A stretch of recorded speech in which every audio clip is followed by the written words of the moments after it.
ខ្ញុំនឹងរៀបមួយរាប់តាមទម្លាប់របៀបបុរាណ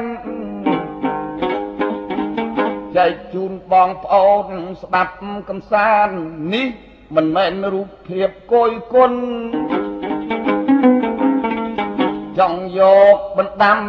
តាក្រមងុយហើយហៅអ៊ូវែកយូ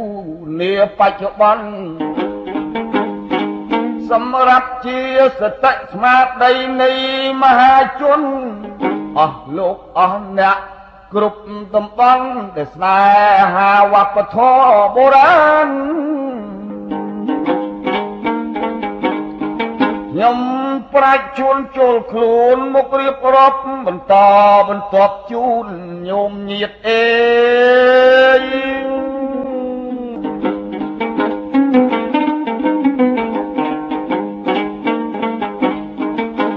ព្រះទីរំភាសាអ៊ូខ្ញុំបង្គំនឹកគុណព្រះពុទ្ធពុទ្ធោប្រសង់ជាមុនគុណគប់មហាធ្ងន់មេត្តាបិតា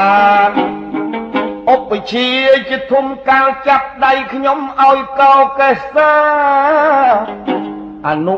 សវੰប្រកម្មវិជ្ជាគុណតួអក្សរាទាំង33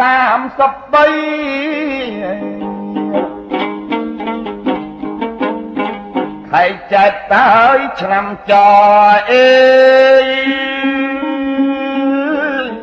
ចាត់វាស័កតក៏គិតកាប់ថ្មីលើកច្បាប់ប្រដៅកូនចៅប្រុសស្រីតូចក្តីធំក្តីចូលចាំគ្រប់គ្នា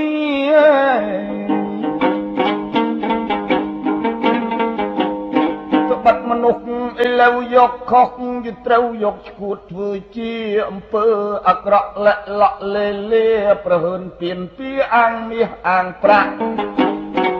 អាងប្រកាយអាងប្រាជ្ញអាងកងអាងកាយអាងកាប់អាងចាក់អាងជើងអាងដៃអាងវាយទាត់ធាក់អាងគុកច្រវាក់ម៉ាស៊ីនកាត់កោ